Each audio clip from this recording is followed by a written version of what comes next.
Welcome back to my YouTube channel. So friends, देखिए हमने last video में simple सा इंटीग्रेशन किसे बोलते हैं, इंटीग्रेशन के बेसिक फॉर्मूलेस क्या होते हैं, डेरिवेटिव का इंटीग्रेशन कैसे हम मतलब कैसे वो वाइस वर्सा एक के होते हैं, ये सब चीज़ें हमने लास्ट वीडियो में देखी है। और जो लास्ट वीडियो में सबसे बेसिक फॉर्मूलाज जो आपके लिए सबसे इम्पोर्टेंट है, जो ओवरऑल थ्रू दिस M2 में पूरे इंटीग्रेशंस में लगने वाले, पूरे यूनिट्स में लगने वाले, वो सारे के सारे फॉर्मूलाज मैंने कवर करने की कोशिश की है। सो वो फॉर्मूलाज आप लिख लो और लास्ट में जो बेसिक एग्जांपल्स ले रहे हैं उसकी ओर होते हैं। देखो मेरे अपने हमारे पास है पहला एग्जांपल है, ये वीडियो का फर्स्ट एग्जांपल है, integration of x raise to 9 into dx। Okay, so सबसे पहले हम इसे करते हैं solution, let then I equals to integration of x raise to 9 into dx। So first देखिए, अब इसमें क्या करेंगे हमें पता है, क्या पता है, x रेज़ टू n का फॉर्मूला हमें यहाँ पे यूज करना, और x रेज़ टू n का फॉर्मूला क्या होता है, x raise to n plus 1 divided by n plus 1 into dx। ठीक है, जहां हमें x दिखेगा उसके ऊपर कुछ तो नंबर्स डिजिट दिख जाएगा, वहां पे हम x रेज़ टू n का फॉर्मूला अप्लाई कर देंगे। फिर ये क्या होगा हमारे पास, देखो इंटीग्रेशन लगेगा क्या, नहीं, अब इंटीग्रेशन हट जाएगा क्योंकि x रेज़ टू 9 मतलब x रेज़ टू n के फॉर्म में है, 9 हमारा n है, तो हम जब यहाँ पे इंटीग्रेशन अप्लाई करते रहते हैं, मतलब इसका इंटीग्रेशन निकाल रहे हैं, तो हम इंटीग्रेशन और dx हटा देंगे और हमारे पास डायरेक्टली आ जाएगा x raise to 9 plus 1 divided by 9 plus 1 plus c, मतलब x raise to 10 divided by 10। Right, so देखो जब हमें बताया जाता है ना कि आपको इंटीग्रेशन निकालना है और आपने को क्या करना है, x रेज़ टू 9 का फॉर्मूला अप्लाई करना है, तब ये फर्स्ट स्टेप में आंसर आ जाएगा। डायरेक्ट क्या करोगे, x रेज़ टू 9, 9 प्लस 1 मतलब 10, मतलब x raise to 10 divided by 10 plus वाला c। देखो सिमिलरली सेकंड एग्जांपल मैंने लिया है, अगर आपको बोर्ड बताया है x रेज़ टू 12 का होगा तो आप इसका आंसर लिख लोगे x raise to 30 divided by 13 plus c। इतना आसान है, ठीक है। सो देखो अब मेरे पास सेकंड एग्जांपल है, सेकंड एग्जांपल में क्या किया है, integration 1 divided by x into dx। ठीक है, ये रहा second example. So second example में 1 डिवाइड में, सो देखो बच्चों सबसे पहली बात, ठीक है, जब भी आपको इंटीग्रेशन फाइंड करना होता है ना, तो वो टर्म डिवाइड में अगर है तो हम इसका क्या कर लेंगे, 1 डिवाइडेड बाय x। तो मैंने लास्ट में दिखाया है कि इसका इंटीग्रेशन डायरेक्टली फॉर्मूला अप्लाई होता है, ठीक है। सो इसका इंटीग्रेशन डायरेक्ट निकलेगा log x प्लस c। ठीक है, 1 डिवाइडेड बाय x है इसलिए इसका इंटीग्रेशन लिख देगा log x प्लस c।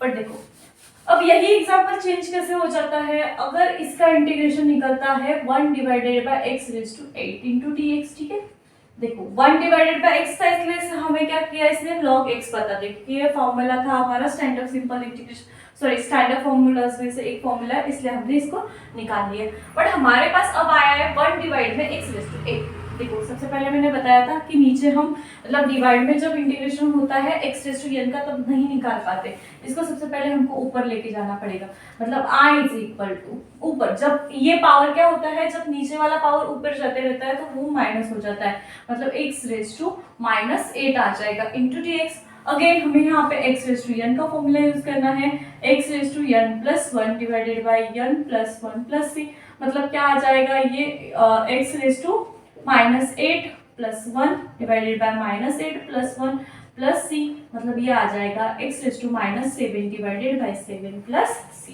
इतना आसान होता है।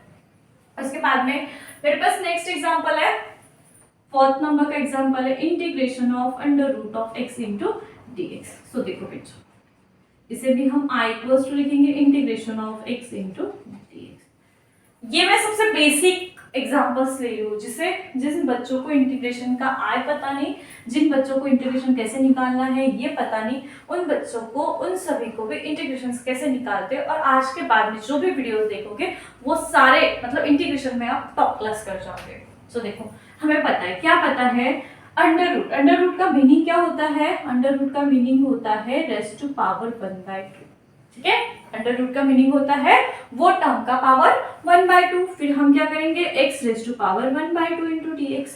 मतलब अगेन हमारे पास कौन सा ये फॉर्म कौन सा फॉर्म में चला जाता है, x रेज टू n के फॉर्म में चला जाता है। मतलब x raise to 1/2 plus 1 divided by 1/2 plus 1 plus integrating constant c। देखो बच्चों 1/2 प्लस 1 इसको कैसे सॉल्व करते हैं, ये 1 2 1 जा 2 प्लस आ जाएगा 2 और डिवाइड में 2, मतलब इसकी वैल्यू कितनी आ जाती है हमारे पास, x raise to 3/2 divided by 3/2 plus c। ये रहा सबसे सिंपल। उसके बाद में देखो बच्चे फिफ्थ नंबर का एग्जांपल। सो फिफ्थ नंबर के एग्जांपल में दिया है हमें again 1 divided by under root of x into dx। Simple सा एग्जांपल है। अगेन हमने क्या बोला है कि जो नीचे मतलब इसको अगर हम सॉल्व करते हैं तो क्या आएगा, i equals to integration of 1 divided by under root of x into मतलब 1 डिवाइडेड बाय नीचे है मतलब x रेज टू पावर कितना हो गया उसका 1/2, बट हम नीचे पावर नहीं ले सकते, मतलब इसका पावर जब ऊपर जाएगा तो ये हो जाएगा -1/2, अगेन -1/2 प्लस 1। ओके, इसे हमें x रेज टू 1 के पावर में आ जाएगा -1/2 plus 1 -1/2 plus 1 and then integrating constant c। देखो -1/2 प्लस 1 का फॉर्म क्या होता है, ये माइनस यहाँ पे रह जाएगा, तो 1 जा 2 डिवाइडेड बाय 2 -1 प्लस 2 मतलब ये आ जाएगा हमारे पास x raise to 1/2 divided by 1/2 plus integrating constant c। इतना आसान। देखो अगर यहाँ पे अंडर रूट रहता है तो इसकी वैल्यू क्या आती है, x raise to 3/2 divided by 3/2 plus c, but वही अगर ये 1 डिवाइडेड बाय अंडर रूट में x चला जाता है तो इसकी वैल्यू कंप्लीटली चेंज हो जाती है। उसके बाद में देखेंगे हमारे पास 6 नंबर का एग्जांपल। देखो 6 नंबर के एग्जांपल में बताया है integration of x into under root of x into, ठीक है, सिंपल सा एग्जांपल है। अब यहाँ पे हमें कौन सा फॉर्मूला यूज करना है, तो यहाँ पे हमारा फॉर्मूला आएगा a raise to n into a raise to m equals to a raise to m plus 1। Indices का इंडाइसिस लॉ ऑफ इंडाइसिस का फॉर्मूला है। अगर दोनों टर्म सेम है तो ऊपर के जो इंडाइसिस होते हैं उनकी क्या होती है, एडिशन। अब इनकी इंडाइसिस क्या है ये हमें कैसे पता चलेगा, x के ऊपर c के ऊपर कुछ पावर नहीं है मतलब उसका पावर होता है 1, और अभी हमने कहा अंडर रूट का पावर होता है आपके पास 1/2 इंटू dx करना है हमें, और हमें पता है इन दोनों की क्या करना है, एडिशन करना है। मतलब हम लोग क्या करेंगे 1 प्लस 1/2 इंटू dx, और ये हमारे पास आ जाएगा इंटीग्रेशन ऑफ 3/2, और 3/2 का इंटीग्रेशन अगेन हमें कौन सा फॉर्मूला यहाँ पे अप्लाई करना है, x रेज टू n का, मतलब 3/2 प्लस 1 करेंगे तो इसका आ जाएगा हमें, मतलब ये आएगा x raise to 3/2 plus 1 divided by 3/2 plus 1 plus plus 1 plus integrating constant c, मतलब ये आएगा x raise to 5/2 divided by 5/2 plus c integrating constant c। देखिए उसके बाद में हमारे पास 7 नंबर का एग्जांपल है। 7 नंबर के एग्जांपल में बताया 1 divided by x into integrate under root of x से। देखो यहाँ x into under root of x था बट वो 1 डिवाइड में, सो दोनों में कैसा चेंज आ जाता है देखते हैं। अगेन हमें पता है इंटीग्रेशन आया इसको dx लग जाता है।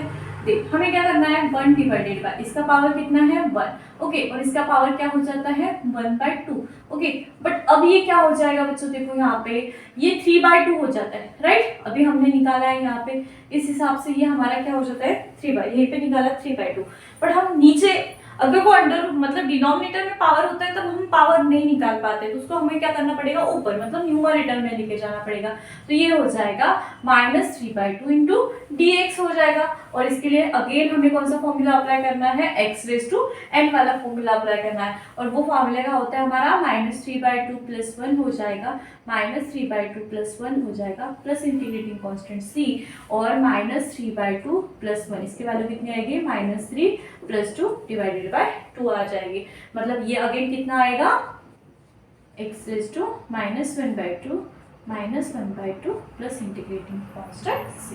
देखो बच्चों ये दोनों एग्जांपल दिखने में सेम है बट वो 1 डिवाइड में है और ये इसमें कोई डिवाइडेशन नहीं है, दोनों के आंसर कितने डिफरेंस आते हैं।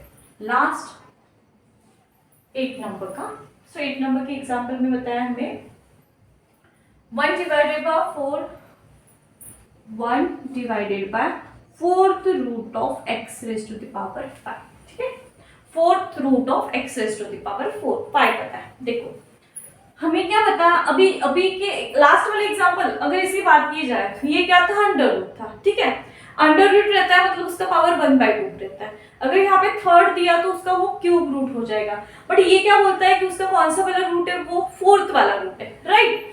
जब इसका फोर्थ वाला रूट है मतलब इसको इंटीग्रेशन आएगा और इसको आ जाएगा dx आ जाएगा, तो हम इसे कैसे लिखेंगे, r equals to 1 divided by, ये क्या हो जाएगा, x raise to the power 5/4 हो जाएगा, ठीक है। ये वो पावर क्या हो जाएगा, उसके डिवाइड में चला जाएगा, क्योंकि वो क्या है, उसका रूट है। और जब हमें इसे सॉल्व करना है तब हम इसे अगेन, ये नीचे है ऊपर जाएगा तो इंटीग्रेशन में x रेज टू -5/4 आ जाएगा, और इसकी वैल्यू क्या आ जाएगी फिर x raise to -4/5 5/4 plus 1 -5/4 plus 1 plus integrating constant c and -5/4 plus 1 क्या होता है, -5 प्लस 4 डिवाइडेड बाय 4, ये हो जाएगा हमारे पास। सो देखिए फ्रेंड्स, ये क्या हो गया, x रेज टू -5/4 प्लस 1, और -5/4 प्लस 1 अगर हम करते हैं तो इसको क्या मिलेगा, -5 प्लस 4 डिवाइडेड बाय 4, मतलब ये कितना आएगा हमारे पास, -1 डिवाइडेड बाय 4, मतलब इसकी वैल्यू क्या आ जाएगी, x रेज टू -1/4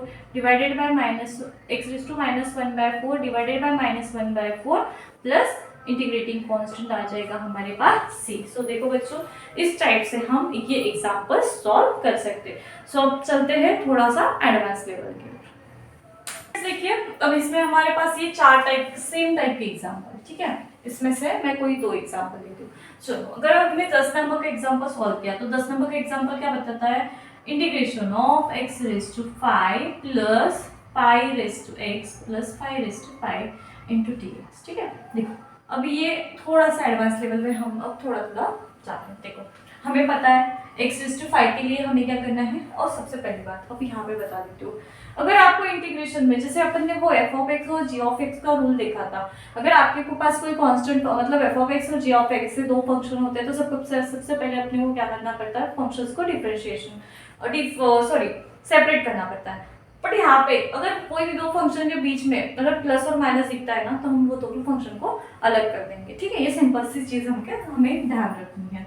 तो हम कर लेंगे इसको, लेट i इक्वल्स टू कर लेंगे integration of x raise to 5 plus 5 raise to x plus 5 raise to 5 into dx। तो बच्चों देखो, जब क्या होता है, वो फंक्शन नीचे होता है और वही फंक्शन उसके पावर में होता है, तो इनडायरेक्टली वो फंक्शन क्या बन जाता है, कांस्टेंट बन जाता है। मतलब हमारे पास 5/5 क्या हो गया, कांस्टेंट। बट इसके बाद में सबसे पहली स्टेप करनी है हमें, ये क्या करना है, इंटीग्रेशन सबका सेपरेट करवाना है। तो हम क्या कर लेंगे, इसका इंटीग्रेशन सबसे पहले हम क्या सेपरेट कर लेंगे, ठीक है। ये होगी हमारी फर्स्ट स्टेप। अब सेकंड स्टेप पे चलेंगे। देखो सेकंड स्टेप में हमें पता है x रेज टू 5 का इंटीग्रेशन क्या होना चाहिए, मतलब x रेज टू n का फॉर्मूला हम उस पे अप्लाई करेंगे, मतलब x raise to 5 plus 1 divided by 5 plus 1 into dx आएगा क्या, अभी नहीं, अभी इंटीग्रेटिंग कांस्टेंट c। बट ये तीनों का इंटीग्रेटिंग कांस्टेंट आएगा, तो हमें c ऐसे नहीं करेंगे, ये तीनों के लिए एक इंटीग्रेटिंग कांस्टेंट कंबाइन में लिखेंगे, ठीक है। उसके बाद में अब यहाँ पे आता है हमारा 5 रेज टू x का, ठीक है। तो यहाँ पे हम अप्लाई करेंगे a रेज टू x का formula. a raise to x का फॉर्मूला क्या आता है, log x, ठीक है। a raise to x divided by log x, ऐसा हमारे इसका फॉर्मूला आता है, a raise to x divided by log x। देखो a रेज टू x मतलब जो फंक्शन है वही फंक्शन, मतलब ये क्या आएगा, 5 raise to x divided by log a की वैल्यू कितनी हमारे पास 5, सो ये आ जाएगी 5, ठीक है। और अब हमें पता है 5/5 हमारा क्या कांस्टेंट है, सो कांस्टेंट ऐसे ही वैसे आ जाएगा। फिर इंटीग्रेशन ऑफ सिर्फ dx आएगा, और dx का इंटीग्रेशन कितना निकलता है x, और ये सब का इंटीग्रेटिंग कांस्टेंट आ जाएगा c। सो देखो बच्चों, इस टाइप से हम ये एग्जांपल को सॉल्व कर सकते हैं, जो कि सॉल्व करने में बहुत ज़्यादा आसान है, ठीक है। सो डरने की कोई बात नहीं, अगर फिर भी आपको कोई प्रॉब्लम जा रहा है तो आप मुझे कमेंट में बता सकते हो। देन हम लेंगे 13 नंबर का एग्जाम्पल। देखो 13 नंबर के एग्जाम्पल में क्या बताया, फिर से x रेज टू a बताया है plus a raise to x plus e raise to x plus a raise to a into dx। देखो अब यहाँ पे कौन सा कांस्टेंट आ जाएगा, ये और उसका पावर a, मतलब सेम नंबर है सेम पावर है, मतलब वो डायरेक्टली क्या चला जाएगा, कांस्टेंट। मतलब देखो यहाँ पे क्या हो गया, 5/5 अपना क्या हो गया था, कांस्टेंट हो जाए, ठीक है। सबसे पहली चीज क्या करनी है हमें, ये i इज इक्वल टू हो चुका हमारा। उसके बाद में हमें अब इन सब टर्म्स के पहले क्या बीच में क्या है, प्लस से कनेक्ट किया। तो मैंने अभी आपको बताया अगर टर्म्स के बीच में प्लस और माइनस आता है तो सबसे पहली चीज करनी है हमें वो इंटीग्रेशन सेपरेट करवाना है। तो अब हम इसको सबसे पहले ये इंटीग्रेशन सेपरेट करवा लेंगे, मतलब x raise to a into d x. और जब इंटीग्रेशन सेपरेट करवाते हैं तो ये dx हर एक इंटीग्रेशन को हम सेपरेटली लगा लेंगे। उसके बाद में integration of a raise to x into d x plus integration of e raise to x into d x plus, अब देखो a रेज़ टू एक कांस्टेंट है इसलिए a रेज़ टू एक कांस्टेंट निकल गया और सिर्फ इंटीग्रेशन आ गया हमारा dx। Similarly x raise to a, okay, मतलब यहाँ पे x रेज़ टू n है ना, x रेज़ टू n का फॉर्मूला लग जाएगा यहाँ पे, मतलब ये क्या हो जाएगा x रेज़ टू n मतलब a plus 1 divided by a plus 1 आ जाएगा। उसके बाद में again x raise to a मतलब x रेज़ टू a का हो गया, x रेज़ टू n का फॉर्मूला अप्लाई कर लिया हमने यहाँ पे कौन सा फॉर्मूला अप्लाई करा, x रेज़ टू n का। यहाँ पे कौन सा फॉर्मूला करेंगे, a रेज़ टू x का, और यहाँ पे e रेज़ टू x के लिए, और a रेज़ टू a क्या हमारा कांस्टेंट। तो a रेज़ टू x का फॉर्मूला क्या होता है, अभी हमने देखा, वो होता है a raise to x divided by log a plus उसके बाद में e रेज़ टू x का इंटीग्रेशन क्या होता है, e रेज़ टू x ही होता है। और अब a raise to x constant और उसका integrating constant x plus c। So देखो इतना आसान है बच्चों, सिंपल। सो देखते हैं कुछ और प्रॉब्लम्स। सो बघा फ्रेंड्स, नेक्स्ट एग्जांपल आहे कंपोजिट फंक्शनवर, ठीक आहे। काय एग्जांपल आहे, integration of e raise to 2x into dx। बघा सगळ्यात अगोदर आपण सबसे पहले क्या करेंगे, अपन i equals to integration of e raise to 2x into dx लिख देंगे।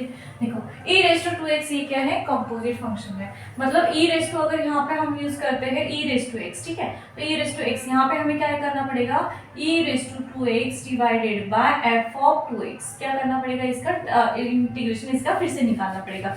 सो 2x का इंटीग्रेशन क्या होता है, डिवाइड में आ जाता है इसका 2 प्लस इंटीग्रेटिंग कांस्टेंट c। इतना आसान होता है, ठीक है। उसके बाद में हमारे पास और एक है, लेते हैं हम नेक्स्ट वाला example, integration of 1 divided by 1 plus x square plus 5 raise to x, ठीक है। अगर इसे लेते हैं हम, इसको भी हम i इक्वल्स टू लेट करके i इक्वल्स टू लिख देंगे। उसके बाद में देखो सबसे पहले मैंने बताया अगर आपके पास में प्लस और माइनस से कोई दो टर्म्स है या फिर दो से ज्यादा टर्म्स है बट उसमें प्लस और माइनस आ रहा है, तो सबसे पहले हमें क्या करना होता है, उसको सेपरेट कर देना होता है। तो हम क्या कर देंगे, इसको सेपरेट कर देंगे, plus 5 raise to x into d x, ठीक है।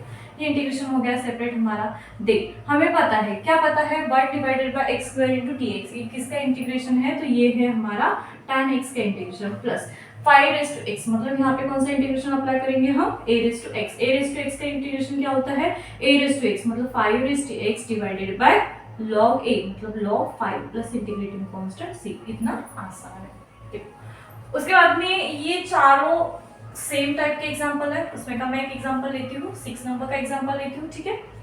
उसमें क्या बताया है, integration of 1 divided by 3x plus 5 into d x, ठीक है। इसे भी हम क्या करेंगे, इंटीग्रेशन i इक्वल्स टू लिख देंगे 1 divided by 3x plus 5 into d x. देखो यहाँ पे कौन सा फॉर्मूला अप्लाई करेंगे, integration of 1 divided by ax plus b वाला फॉर्मूला अप्लाई करेंगे, वो हो जाएगा 1 divided by a into log ax plus b plus c। So ये हमारा आंसर क्या आएगा फिर इसका, i equals to 1 divided by a की वैल्यू कितनी हमारे पास 3 into log 3x plus 5 plus c। ये सारे के सारे ये चार 5 6 7 सेम एग्जांपल है, आप इसे सॉल्व कर सकते हो। उसके बाद में देखिए हमारे पास नेक्स्ट एग्जांपल आ जाता है, integration of e raise to log x to the base e into d x. देखो बच्चों इसके लिए हम ये वाला फॉर्मूला अप्लाई करेंगे, ठीक है। ये फॉर्मूले में e रेज़ टू की वैल्यू क्या हो जाती है हमारे पास, x हो जाती है, और x का पावर कुछ नहीं होता है, मतलब x का पावर हो जाता है 1, और x रेज़ टू 1 के पावर की इंटीग्रेशन आता है x square divided by 2 plus c, ठीक है, इस तरह से। और लास्ट में देखेंगे लास्ट वाला एग्जांपल ले लेते हैं हम, e raise to 2 into log x into dx। देखो मतलब e raise to log x, ये अगेन कंसीडर एज x, मतलब x raise to 2 into dx, और इसका भी हमें इंटीग्रेशन मिलता है x⁻³ divided by 3 plus c। So बच्चों देखो, इसमें के जो एग्जांपल्स मैंने नहीं लिए वो सेम फॉर्म के हैं, वो एग्जांपल आपको सॉल्व करने हैं और कमेंट्स में उसके आंसर्स बताने हैं। और अगर इसमें कोई भी प्रॉब्लम है तो वो भी आप मुझे कमेंट करके बताइए, ताकि मैं नेक्स्ट वीडियो में आपके वो प्रॉब्लम सॉल्व करने की कोशिश कर सकूँ। सो फ्रेंड्स, मिलते हैं नेक्स्ट वीडियो में और इसके थोड़े से एडवांस एग्जाम्पल के साथ। Thank you so much. और अगर ये एग्जाम्पल्स आपके पसंद आ रहे होंगे तो लाइक, शेयर और सब्सक्राइब जरूर करते रहिए। Thank you.